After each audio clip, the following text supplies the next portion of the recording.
간단하게 설명드리면 실제 촬영을 해서 얻을 수 없는 모든 영상을 처리하는 과정 그리고 결과물을 한국어로 표현하면 시각 효과, 영어로 하면 비주얼 이펙트이고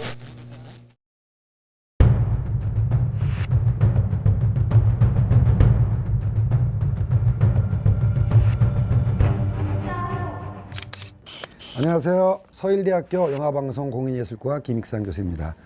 오늘 저는 한국영상자료원에서 12월 14일부터 21일까지 진행하는 한국 최고의 VFX 스튜디오 덱스터의 10주년 기념 특별대를 맞이해서 강종익 대표님을 소개해드리겠습니다. 안녕하세요. 덱스터 스튜디오의 강정익 대표입니다. 이렇게 만나뵙게 돼서 정말 반갑습니다.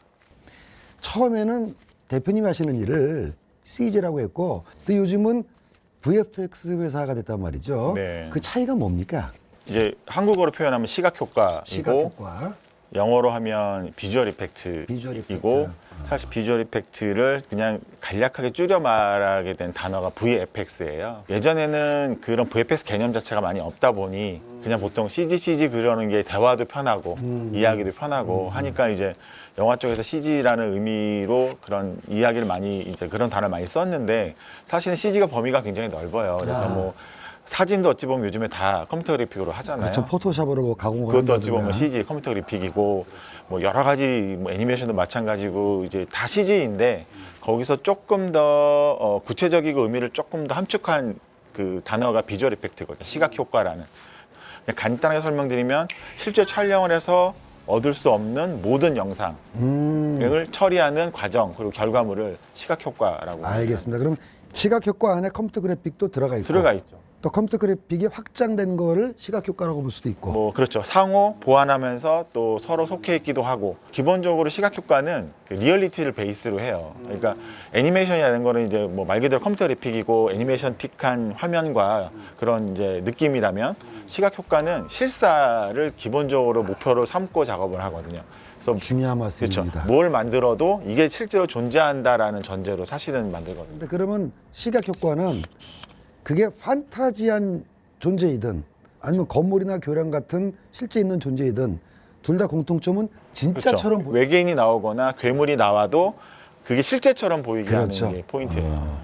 그러면 그런 시각 효과에 본격적으로 시작하게 된 계기가 된 영화가 있다면 어떤 영화가 있을까요? 처음에 영화 쪽으로 이제 VFX를 해보겠다, CG 쪽으로 해보겠다고 시작한 이제 첫 스타트 영화 테마럭이라는 물론 테마럭 이전에도 한국의 영화에 있긴 CG가 있었습니다. 있었지만 네네. 전면적으로 쓰인 거는 그 영화부터였단 말씀이죠. 그렇죠. 좀 효과도 그렇고 분량도 많았고 사실 분량도 많았고. 이전에는 좀 간단한 뭐 지우거나 그런 간단한 작업들 위주였다면 테마럭 때부터 이제 본격적으로 이제 그럼 테마럭 때 작업하신 그 크리처라든가 오브제 중에서 좀 기억나는 대표적인 게 있다면 뭐가 있을까요? 그때 이제 한국 영화 처음으로 이제 CG로 만든 캐릭터가 영화 속에서 나오거든요. 아, 그 게임 모니터에서 속에서 튀어나오는 튀어나오던- 게임 속에서 이제 모니터에서 튀어나오는 캐릭터가 좀 질감도 어려운 걸 또 했어요. 뭐냐면 약간 물 액체의 어떤 느낌을 갖고 있는 반투명이네.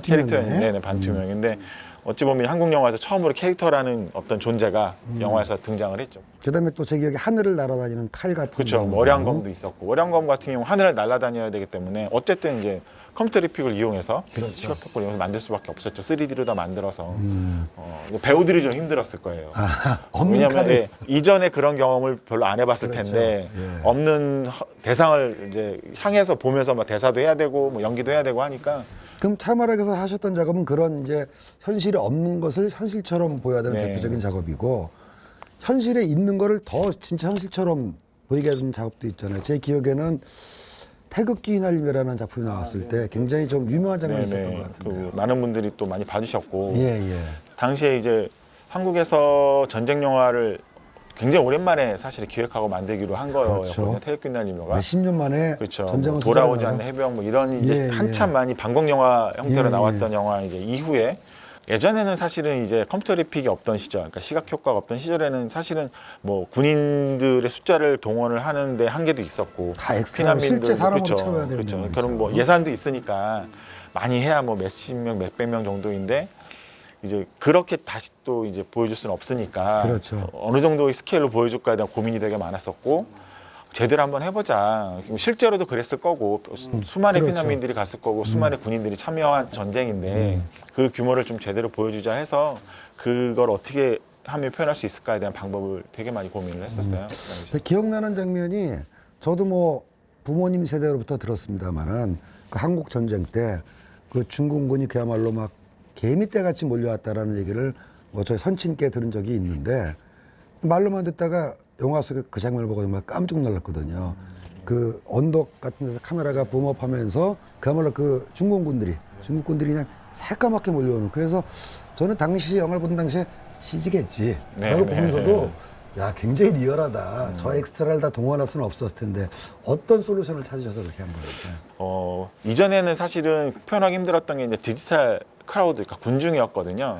디지털 군중. 네네네. 예, 근데 예. 이전에는 이제 뭐 그 많은 수를 표현할 수도 없었거니와 그거에 대한 솔루션이 없었는데 이제 태극기를 하면서 어떻게 하면 표현할 수 있을까라고 고민을 이제 정말 뭐 뉴질랜드 예를 들면 많이 알려진 메타 스튜디오를 메타. 찾아가서 문의도 해보고 자문도 구해보고 그런 디지털 군중 장면은 중공군뿐만이 아니라 뭐 그 피난민들 행렬에도 쓰이기도 했고, 들어가고. 네네네. 그래서 그래도 좀 한국 영화에서 보기 드문 사실은 이제 저도 깜짝 규모의 놀랐습니다. 어떤 장면으로. 이해를 돕게 말씀드리자면은 보통 이제 복부 타면 되는 게 아닌가 이렇게 생각하실 수가 있는데 네네, 그렇죠. 그 인물 하나하나가 다 살아서 움직여야 되는. 그러니까 인공지능이 탑재된 소프트웨어거든요. 군중들한테, 군중 캐릭터들한테 앞으로 가라고 하면 사실은 다 똑같이 가거든요. 동작이 다 똑같을 수밖에 없잖아요. 그게 이제 복붙인데 그게 이전에 한계였다면 그때 쓰였던 기술은 캐릭터마다 인공지능이 있어요. 그래서 자기들이 이렇게 장애물도 피해가고, 또 고개를 돌리는 사람도 있고. 네네, 뭐 가다 넘어지기도 하고, 또 심지어는 뭐 가다가 갑자기 뒤로 가기도 하고. 생각해 보면은 퇴마락과 태극기 휘날리며 사이가 그렇게 오랜 기간도 아니야. 한 3, 4년, 2, 3년 정도 그렇죠. 사이인데 네, 그 사이에 또 맞습니다. 발목할 만한 또 발전이 그렇죠. 있었어요. 네, 네. 그러시다가 이제 덱스터 스튜디오를 이제 설립하셨잖아요. 언제쯤 설립된 겁니까? 10년 전. 지금으로부터 10년 전.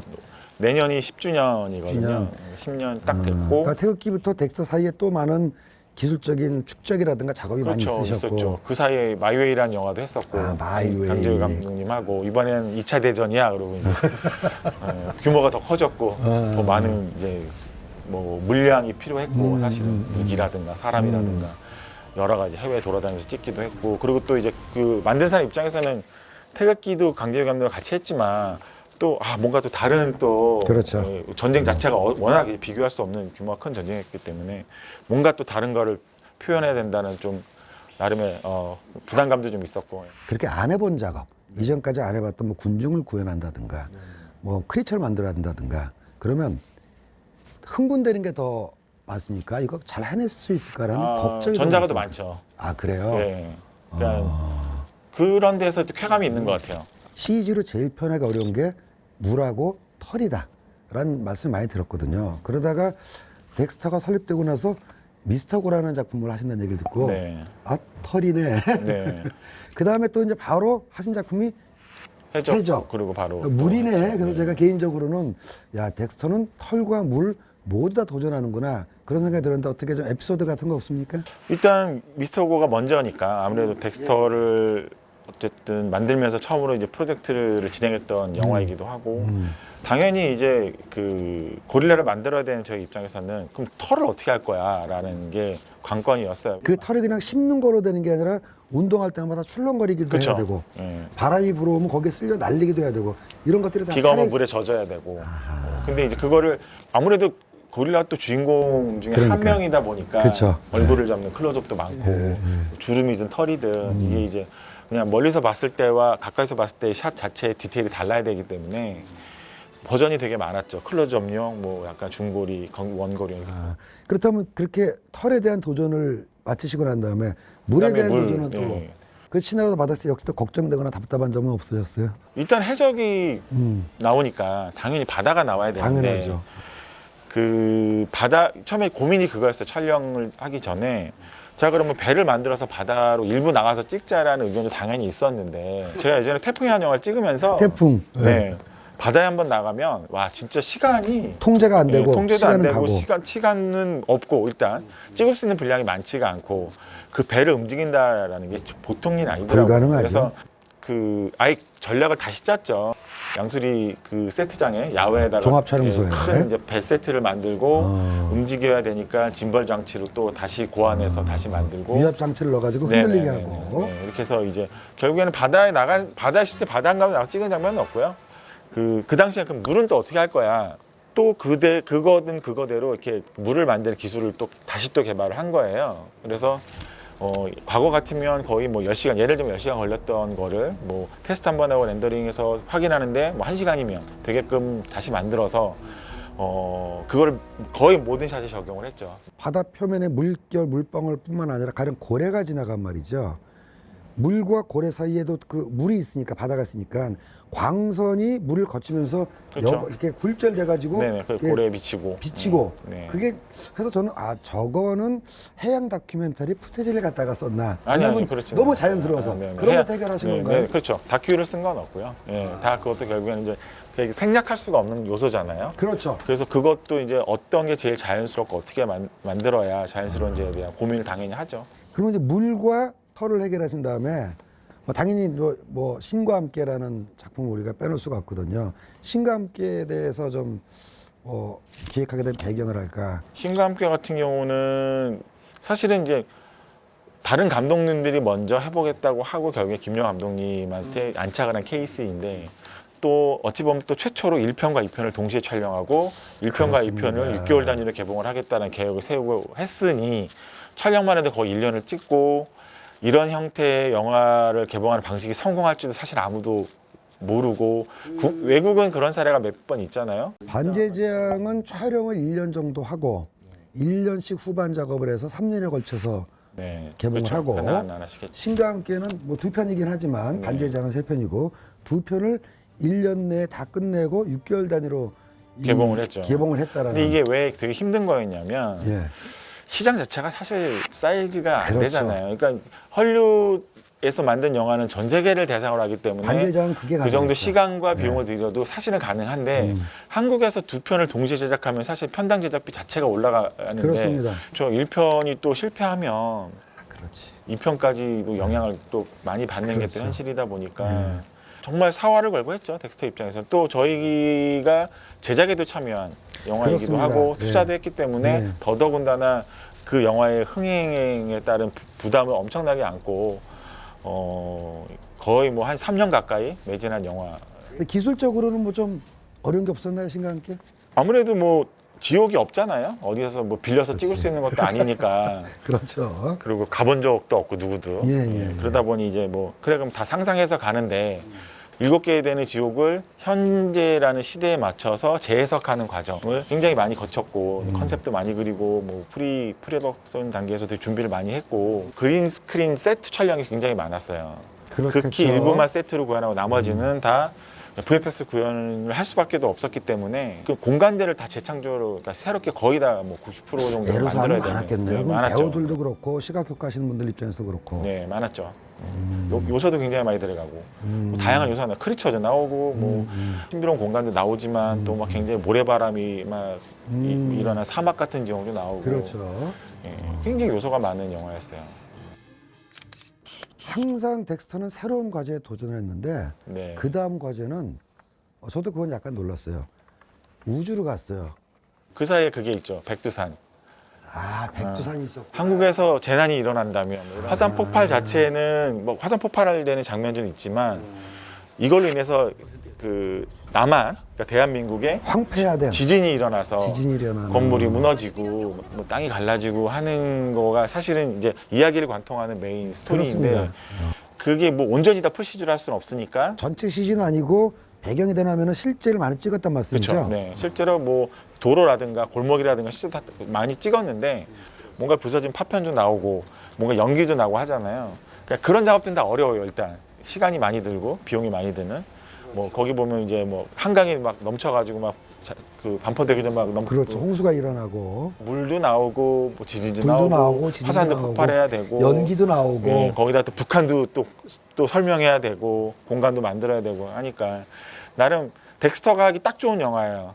스토리적으로도 그렇고 장르적으로도 그렇고 덱스터라는 회사에서 할 수 있는 정말 좋은 소재. 근데 역시나 뭐 여러 가지 도전이죠 그것도.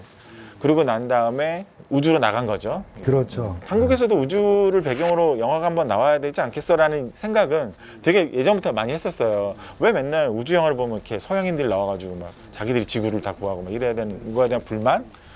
뭐 그리고 스타워즈를 보고 자란 세대이기 때문에 그거에 대한 뭐 약간 로망도 있었기 때문에 우주라는 공간에서 빛이 주는 느낌이 어떨까? 빛을 받는다는 느낌이 이런 대기가 있는 지상하고는 공간하고 다르겠죠. 다르니까 예, 예. 뭐 예를 들면 어떤 공기가 없는 상태에서 태양빛을 받았을 때 그 느낌이 분명히 좀 다를 거야라고 생각을 해서 그런 좀 질감을 좀 더 우주답게 표현하는 좀 더 많은 좀 고민을 많이 했던 것 같고요. 똑같은 물체를 우주로 가져가면 또 룩이 다를 테니까 그렇죠. 대기가 다르거든요. 없는 상태에서 룩도 고민을 하셨던 말씀이군요. 광질이 어떨까라는 광질이 다르니까. 그런 것들 그런 것도 고민이 되고 또 우주선이 나오니까 데이터들이 다 크잖아요. 그렇죠. 그러다 보니까 그거에 대한 또 여러 가지 또 뭐 부담감도 있었고. 근데 이제 이게 리얼하지 않을까 리얼할까에 대한 고민은 사실 많이 하진 않았고. 아, 그래요? 아무래도 제일 리얼한 것이 실제로 찍는 거거든요. 그렇죠. 당연한 얘기지만 미니어처는 실제 하잖아요. 네, 스케일이 작다 뿐이지. 잘 만들면 굉장히 훌륭하게 활용할 수 있는 건데 아직까지 국내에 그런 되게 정교한 미니어처를 사실적으로 만드는 데에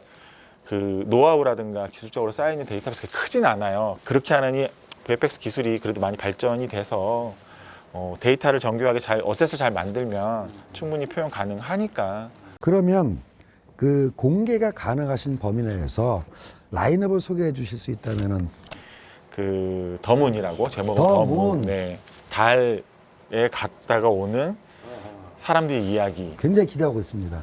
우주 공간은 이제 해봤잖아요.